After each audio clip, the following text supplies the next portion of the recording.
Well, we've been pretty good about it, so Mm. you know. I've tried.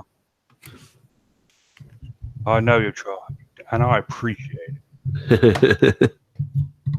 Just realised I'm not presenting or screen sharing, so There you go. Neither am I.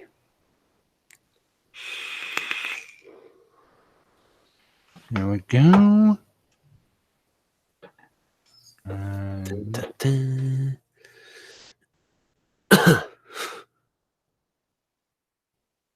You muted yourself. Yeah, that was brilliant right there. That's pretty good. Yeah. Okay, so presenting live. Okay, everything. Give it a minute for Phil to show up.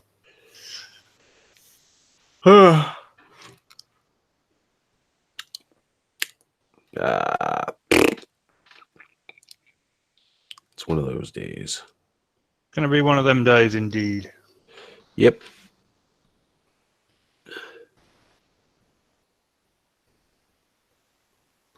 Oh, but life's a wheel. Yes. Yes, it is.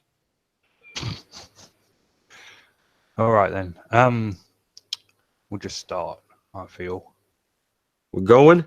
we're going. So, welcome, ladies and gentlemen, to this week's edition of the Squatchable podcast, where we take a look at the week in Bigfoot news. Joining me, as always, from parts unknown, my stalwart companion, Chris York. Chris, how are you? Oh, wonderful. He's wonderful, ladies and gentlemen. And if you enjoy the 40 Slip, which is his podcast, which I forgot to mention, good start to the show. And if you enjoy Power Breakdown, you may enjoy the badly drawn misadventures of two Bigfoot named Keith and Collin. Head on over to Bigfooting with Keith and Collin on Facebook, where I'm delighted to say this week Merrillson will have his revenge. Without further ado, I am your host, Richard Allen, and let's just jump into it. Our first story is I forgot the word. The word? I've forgotten the word. Where they all get together. Oh, that's just embarrassing. Convention? Yeah, convention. So, calling all cryptozoologists and curious cynics alike, the Commonwealth of Kentucky is a hotbed of puppeted Bigfoot activity, and the reputation will soon collide with the summer festival season. Wild Man Days is a family-friendly celebration of all things Sasquatch, held in Laurinburg, Kentucky, the weekend of this weekend coming up. The feast features live music, contests, and even a marathon that snakes through the Bigfoot territory. Just under a 2-hour drive from Cincinnati, it also makes for a quirky road trip. Now in its second year, Wild Man Days was founded by Jeff Waldridge, along with Lee and Jennifer Kirkland. At first, people were unsure about it, Waldridge says, but people have really come to welcome our Bigfoot heritage. It is what it is. You either believe or not. One thing the non-believers enjoy is the food and the fun of the festival. Wild Man Days features over 50 plus a 5K race whose path winds through areas boasting history of Bigfoot sightings. Unbelievable. Unbelievable. I am not with it at all today, ladies and gentlemen. No. Neither is a computer out the tiki bar. It's not with it either. Ladies and gentlemen, Phil Pulling. Phil. Yeah, well, it's like I get out of the shower. It's 20 minutes ago. I turned the computer on out there. And you know how it boots up and then it kind of loads all the startup apps. 20 minutes later, it's still loading up all the apps. I could not get online. So welcome back. Yeah, I don't know what Sam did to it or what the hell's going on, but I'm tired of it. I'm not going to deal with that thing anymore. Wow. That's just it. Good times, great oldies. Sick of it. But anyway, glad to be here. Yeah. Bigfoot. Okay. Bigfoot. Yeah, I've got no control over the graphics and I'm forgetting words and I forgot to plug Chris's webcam. It's been a terrible start to the episode so far. Yeah. Okay, so Anderson County in Kentucky leads the state with reported Bigfoot sightings. Kendall Clinton, executive director of the Lawrenceburg Anderson County Tourist Commission, recalls first hearing about the festival's concept. When Jeff first presented the idea of a Bigfoot festival, I thought it was fantastic, he says. Jeff wanted to incorporate something unusual that we are known for in Anderson County into a festival that has many unique aspects, from the Wild Man Calling Contest, always a fan of those, to special guests from the television show Finding Bigfoot. Who else are you going to experience that with? And though there were no hairy hominid sightings at last year's inaugural event, Waldridge says that the festival is still a very easy way for researchers to gather new sightings reports from folks who may otherwise not tell the story. If you're looking to take your curiosity even further, make note of Harlan, Kentucky's second annual CryptoCon on June the 8th. As with Wildman Days, this is a free, family-friendly event whose scope goes beyond Bigfoot to include presentations on UFOs and paranormal research. In a similar vein, in Lexington's CryptidCon, which will unfold in September. If you feel like road tripping in the Buckeye State instead, which was recently ranked by the Travel Channel as the state with the 6th highest number of Bigfoot sightings, there's the Hocking Hills Bigfoot Conference in September and the annual Ohio Bigfoot Conference, which was held earlier this month in Cambridge, Ohio. So there we are. Got through that one in the end. Yeah. Yay. You doing okay? Yes. It's just, just having one of those days. Sure. So yeah, another Bigfoot conference. Well, since we did a story on that. What, like a week or two? Yeah. Where's this one? This one is in Kentucky. Kentucky. Hmm. Do they have one in every state? Except for Hawaii. That's the next thing we gotta find. Well, who knows Except if they Hawaii. have they might have a convention in Hawaii. Right, For some kind of a wild man, maybe. Yeah. Yeah, who knows? I believe Hawaii is the only state in which Bigfoot has never been sighted. But don't quote me on that. Uh-huh. There's no Bigfoot in Hawaii. Well, there shouldn't be. I don't know. Shouldn't be. I don't know. It's I don't a know. nice little island, set of islands out in the Pacific Ocean, Phil. Yeah, they can It swim. doesn't need Bigfoot. They can swim. Doesn't need Bigfoot. They've got other things. Hulu, luau's, tiki bars, Yeah. Samoans. Samoans. It's all good. It's all good. All right. So, Bigfoot conference, not in Hawaii, in Kentucky. Yep. Moving on to our next incredibly long article, tracking down the skunk. Goody. Now, can I just say that I am having, and I mentioned this last week as well, but I am having a heck of a time finding Bigfoot articles that aren't illegal for me to view, apparently. Oh, that's right. Yeah. Yeah. That's right. Because you're in the socialist. Because he's behind the UK. Iron Curtain. Yes. Yeah. The Bigfoot iron. When did the Berlin Wall go back up on this tell ya. side of Europe? That's okay. You could continue, comrade. All across, it stretches all across the middle of the Atlantic. And apparently it's exclusively limited to Bigfoot information because I don't have a problem getting to this website.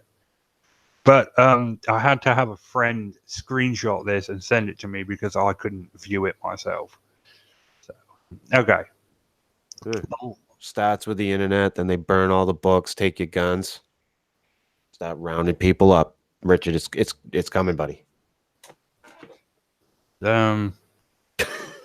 What? We've got. Oh yeah, no, you're right. My brain is just not with it. I'm just. Yeah, you are. You've been really slow tonight, buddy. I'm just frazzled and confused. And You need to get with the lockstep.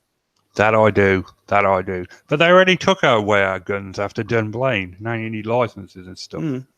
Okay, well, there you go. I mean, I've not allowed them because I'm a felon, but Gaz has got some. That's good.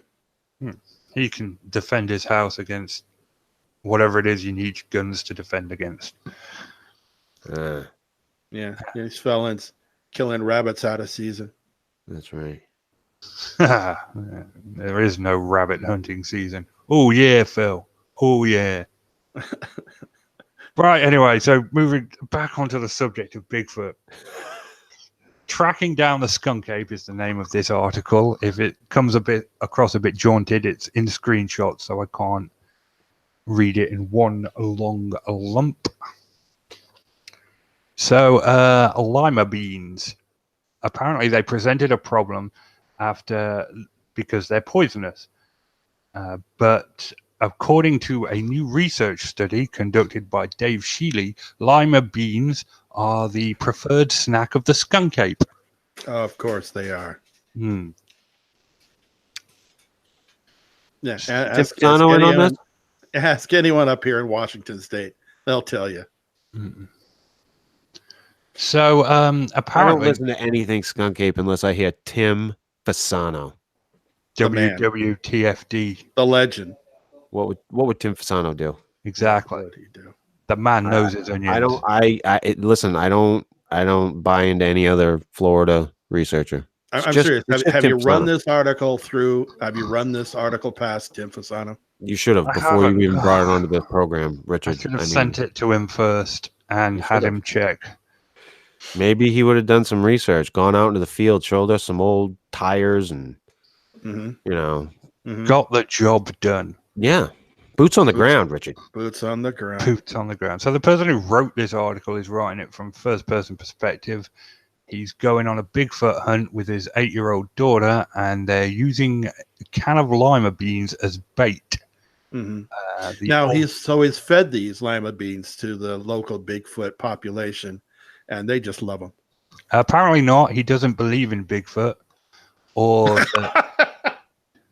the skunk ape or lima beans. Or lima beans. It denies their existence. But it makes for a good article. What about chickpeas? And a horrible salad. I don't know if it's a legume thing or just, lima beans. But apparently he loves Florida culture and curiosities, so he decided to go on a family skunk ape hunt just for something to do with the family. Sounds like fun. Sounds like something somebody in Florida would do. So he sat down with Dave Shealy, who runs the skunk ape headquarters in Oakland. We did a skunk ape headquarters. Yeah, we did a story on this 3 weeks ago. Oh, I missed that one.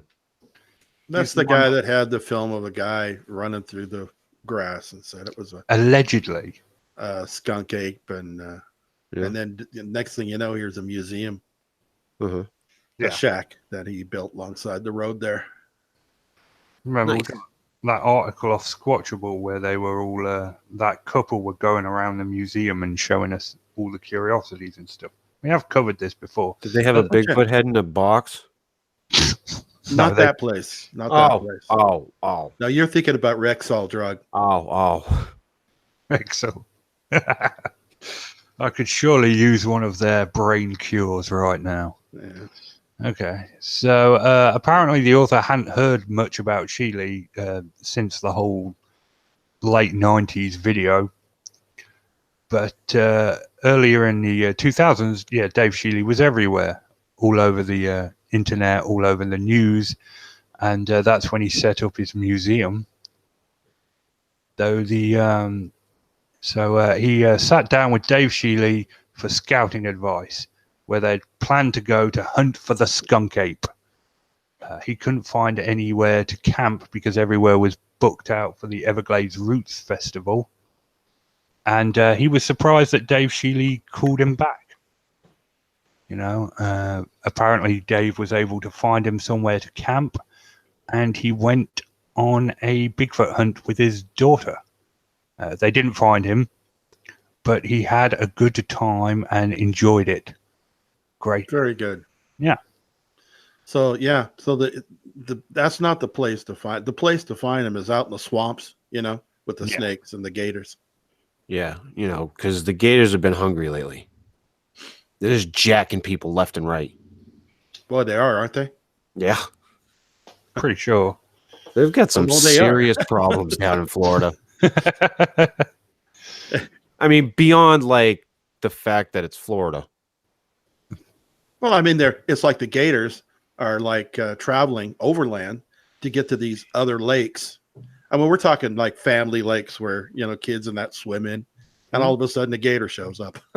Yeah. Yeah. This for lunch. He shows up for lunch, uninvited. Yeah. Yeah. It's, They just, nuts. people let their pet snakes go. Their They got monkeys big go. snakes crawling around. They got all kinds of problems down there with their ecosystem. It's just a crazy place. It's a very unique ecosystem. It can support a great deal of wildlife. Mm-hmm. I mean, I would like to live in Florida. It's got so much fascinating animals and stuff in it. Until you live there, Richard. Yeah. Until you live there. The reason why wildlife is so affluent, what's the word I'm looking for? Prevalent. Thank you. Is because of the humidity and the heat. They thrive in it. And it makes you go crazy, Richard. It does. You get Florida fever.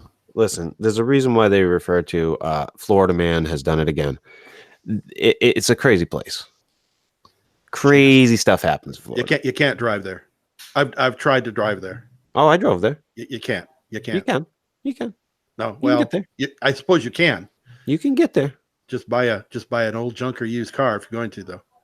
Yeah. Just a hint. But I mean, Richard, back to the story at hand. I don't buy into anything that's in Florida or Skunk Ape related unless Tim Fasano's on board. So yeah, well, we do not support anything that doesn't have the Tim stamp of approval. That's right. I need that seal. That's the only thing. He really does need to come up with a real rubber stamp. Yeah, I think so. And send something hard copy and let him stamp it off and send it back. That's it. So that was that story. Moving on to possible Bigfoot sightings reported in the northeast Georgia. Within a week. Northeast Georgia? I thought you meant up here. No, in Georgia. Yeah. Okay, continue. No, within a week, there have been 2 reported sightings in the northeast Georgia of a creature suspected to be the legendary Bigfoot. Details were posted on the Facebook page for Expedition Bigfoot, a museum in Cherry Log, Georgia, dedicated to Bigfoot, aka Sasquatch. The first reported sighting of the fabled creature, which has never been proven to exist, was detailed in Wednesday, May 22nd post. Expedition Bigfoot wrote that a driver braked when he saw what he described as a very dark, 7 to 8 feet tall, hairy, 2-legged creature with a pointed head, walking along the shoulder of a road and into the woods at around 8:30 on Monday, May 20th, between Elijah and Blue Ridge, Georgia. He said that the arms were very long and it walked with its arms extended from its sides. He pulled over, skidding on the gravel, and waited on the backside of the small patch of woods, thinking it would emerge on the other side. It never did. The page gave an update on Memorial Day, writing, a man who saw the post about the original sighting called to say he saw a black grey one in Rayburn County near Clayton on his way to work. Post continues, it was walking through a field early a.m. and knelt down at a branch where there was trout present. Well, it knelt down at a branch where there were trout present. It really says that. I assume that it meant a stream. At this point, he was at his closest to the creature, 50 feet. When the witness moved, the creature saw him and walked back into the woods. This gentleman, like so many others, was never a believer. Thank you for the call, sir. According to the Charlotte Observer, the Facebook page and museum are operated by David Bacara, who said there have been other Bigfoot sightings in the mountainous and heavily forested region of northeast Georgia. Edward Lee, the man reported the May 20th sightings to Bacara, told the Observer that though he fears being ridiculed for his claim, he really does believe he saw Bigfoot, though he'd never considered himself a believer until his encounter. My own wife didn't believe me, I guess, he said. It was no bear. It was walking straight up like a human with long swinging arms like a monkey. And that is the end of that story. I believe it. So there you are. Yeah. 2 sightings Georgia, in you Georgia. say? So who's the guy with the would you say it was a museum there in Kentucky? Yeah, David Bakura. Oh man, he could be our man on the ground in Kentucky. You What know? about Georgia? That was Georgia. Oh, I'm sorry. You said I didn't know. It was Georgia. Okay. He could be Yeah. our man on the ground in Georgia. Georgia. Reach out to him and Tim Fasano and create a sort of network. Well, right. that's the beginning, you know. Every state we need to have That's what we're we shooting need for. to have contributors. You know, Hmm. Guys that can, get out there and do some real investigating and get back to us. I'm just saying, that's just an idea. I'm just throwing it On the against street wall. reporter. Yeah. Oh yeah. That's what we need. Works for me. I'm down. I reckon we could just put it together and make this happen, like an international Bigfoot group of Bigfoot researchers. But you'll need a catchy name like I don't know, Team Taser or something. Whoa. Edgy. I like that. You like that? I like Team Shocky Thingy. Team Zapper. Team Cattle Prod. Oh, that's even better. We're just rattling off these names. Yeah. Like, If you guys have any ideas, for names of leave them in the comments. Leave it in the comments. Yeah, we want to know. Gotta know. Moving on from Georgia to BigfootEvidence.blogspot.com for a Team, I think I just peed myself. No, not that one. I don't know. I was just gonna put that one right at the top. I figured you would, Phil. So Bigfoot evidence from the Bigfoot Case Files channel on YouTube. A witness gets a good long look at Bigfoot, something that a lot of people would like to have until they actually get to. This is a Bigfoot Case Files video. It's 7 minutes long. It's about a man called Jack the Logger who refuses to give his real name and decided to go with Jack the Logger, which is almost the name of a serial killer. And he describes seeing a 9-foot tall Bigfoot while he was hauling logs. Ah. Now, I like this story. I like the video. Yeah. Got to see it. I mean, if you talk about like, what's believable as far as sightings and that, this is like right up there. He goes into very vivid detail, describes the creature's face as man-like, not ape-like. Very little hair on it. He says the rest of it was covered in a shaggy, downy brown fur. It's very detailed, and he, goes in. It's a very good video. 7 minutes long, worth a watch. The link Definitely is worth a watch. Definitely. The link is in the description, unless you're on Phil's channel, in which case, come to my channel, and the link's in the description. I was not as riveted as the two of you. No? No. But, Of course you weren't. to each his own. What was your problem with it? It's just a story. It was boring to me. Oh, okay. I mean, Well, honestly, there's really not going to be much if you have an actual Bigfoot sighting. There's really not going to be a lot of exciting things happening unless you make crap up. Yeah, like I was just on my way home from the Secret it Service. just to me, it just seemed like the person in the video was very monotone. There wasn't any. Oh, I see. The production value was the presentation was just like it's like those people who put up those fake automated like robotic voices on their videos. Yeah, or YouTube podcasts. Yeah, about that. It doesn't come off well for me. So I mean, hey, if you enjoy the story, you like it, hey, go listen to it. But for me, it just didn't. I really thought it was good myself. I mean, if you have a general interest, I think you will find it at least interesting. Shit. Oh, doggone. Doggone. We're having one of those nights. It's already a train wreck. Don't worry about it. Well, I dropped something. Right. Anyway, so moving on from Bigfoot evidence to Sasquatch is taking over from Smokey the Bear as a preventing wildfire mascot. Apparently, the Oregon State Fire Marshal has decided his office can do even better. Smokey has a lot of ground to cover for the U.S. Forest Service, so Oregon is offering the bear help in the Pacific Northwest. Oregon Fire Marshal Jim Walker has recruited an even bigger celebrity who happens to be a local resident for his own fire safety awareness campaign, Bigfoot. Do you think he works for peanuts? Hey-ho. No, Yeah. he works for Lima beans. Lima Beans. Lima beans. Fire prevention has never been more important due to climate change and urbanization. Climate and fire experts have warned of a new normal in the Northwest, persistent destructive wildfires and smoky conditions throughout the hot months and even beyond. Wildfires can easily be ignited by backyard burning, an unattended campfire, a hot car on a tall, dry grass, or bad laws. Or bad laws. Yes. Or from dragging tow chains, and they spread fast. What bad laws?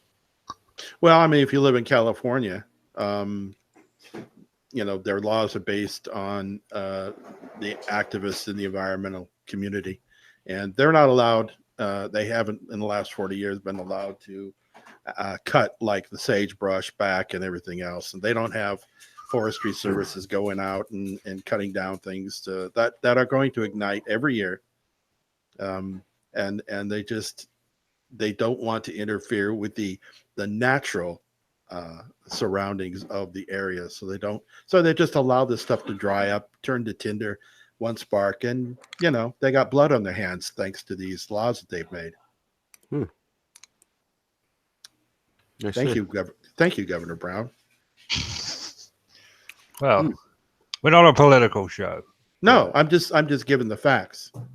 But in Washington and Oregon, they do have crews that go out, cut back like dry grass from the highways and things of that nature to help prevent it. So we don't have as much of an issue, especially near populated areas like they do in like Orange County.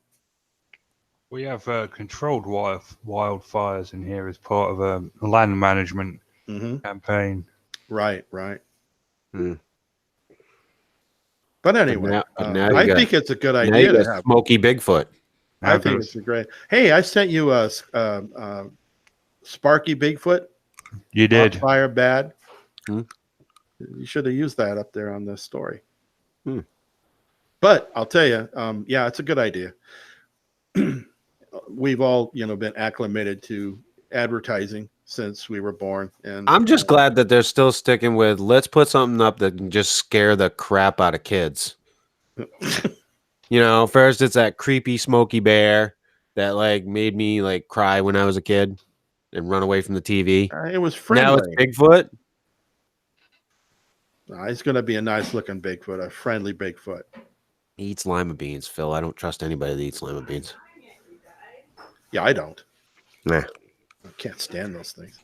Gross. And they're poisonous, apparently. Yeah. Something I was unaware of. Mm-hmm. Sparky. Smoky Bigfoot. Okay. So wildfires can be easily ignited. We hope our Bigfoot campaign will draw attention and create a bigger footprint of wildfire. See what they did there. Yeah. Get it? Literally, the next line is get it, a bigger footprint. The state campaign. Now I don't feel as bad about just thinking about the joke that I wanted to tell during the Hawaii talk we were having. What was the joke? I was going to say, here's my Steve Alcorn joke of the night. Come on, I want to lay ya. Mm-hmm. It's That's Hawaiian. terrible. Come on, I want to lay ya. It's horrible. Yeah. I turned over in my own grave in the future.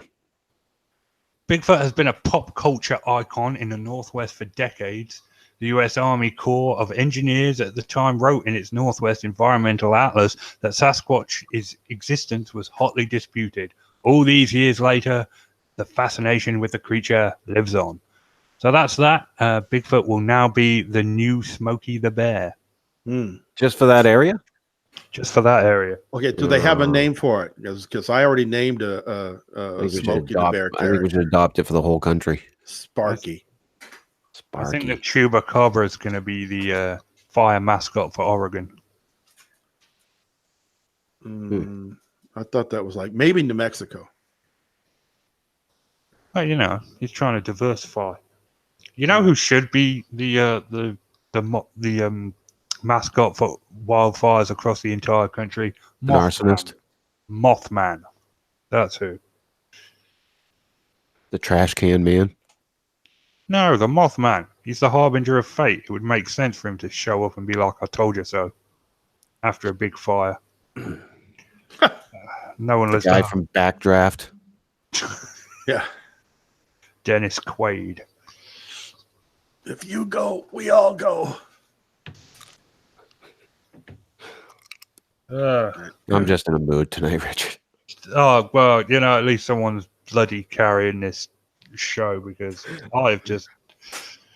Right, anyway. So, yeah, there it was. Let's just put this train wreck to bed. So, Okay. what's coming up for tomorrow night on the 14 slip? Satanism. Satanism. Yeah, I've been reborn. You've been reborn. You're a born again It's Satanist. goats and upside down pentagrams, and I'm all in. The government said it's all good, so yeah. So I decided to do I figured I'd do a look back at Satanism over the years, and, you know how it's like had these ebbs and flows in pop culture. Like it was really huge in the 80s. You had the whole Geraldo Rivera. Yeah, it goes along. It goes along with, you know, the times of experimentation. Mm-hmm. Yeah, and so the U.S. government has what's the word? Accepted that it's a religion now. Did they ever not accept it as a religion? At one point, they didn't accept Scientology, and then they do. So, I mean, well, of course, that's not a religion.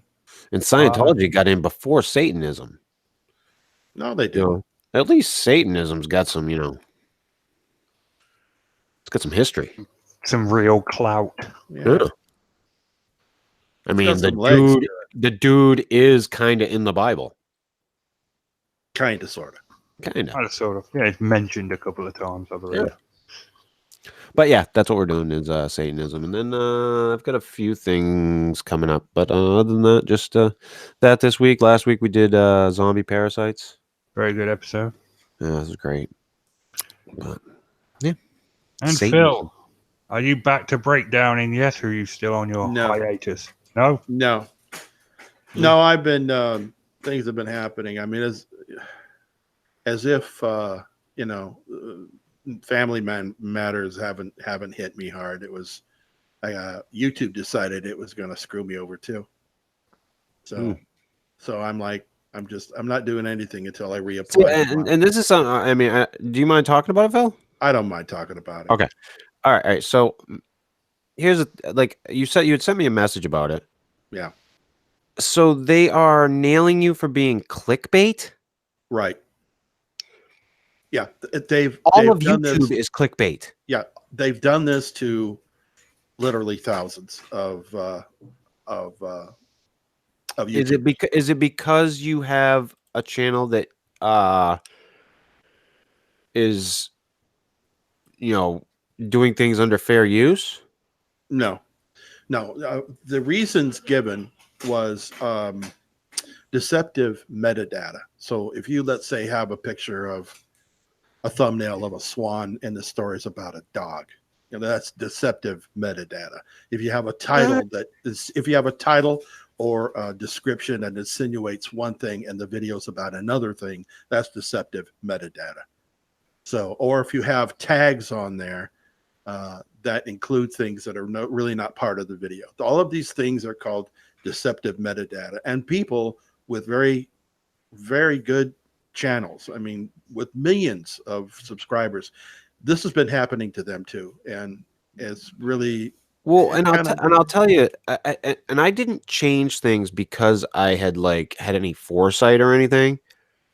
But one of the things that I changed about how I do things on my channel is that I stopped using grabbing a picture of something, right, and then just making the title of my podcast be something crazy about the subject at hand, but that had to do with the picture, right. et cetera, et cetera. And I was like, I don't want to do this anymore. I just want to put the show title up and the episode number and the picture that we had Fred do. And I just don't want to do that anymore. And that's a good idea. I mean, that's a good way to do it. I can reapply. I can reapply for monetization on the 12th. But I have to make the changes that they recommended. So I've gone through all 667 videos, and I've changed all kinds of stuff on all these videos. I've actually deleted 420 videos from the channel. Wow.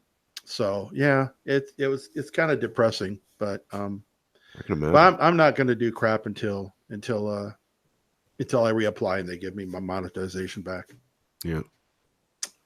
Don't blame me, I guess. Yeah. Well, I'm just upset about it, and I'm upset about other things too. So it's par for the course. So no, don't expect anything from me until probably the middle of this month sometime. Just saying. Fair enough. All right, and I believe if you've got any paranormal stories or Bigfoot sightings, Matt Knapp still wants to hear from you. Head on over to bigfootcrossroads@gmail.com and send him your story. He'd love to hear it. I did plug Facebook Find Bigfooting with Keith N Collin. Yeah, I did it at the beginning of the show. My brain is just not working today, ladies and gentlemen. I do apologize. We shall return next week after I've had some kind of brain enema. See ya. Oh, damn. Sorry.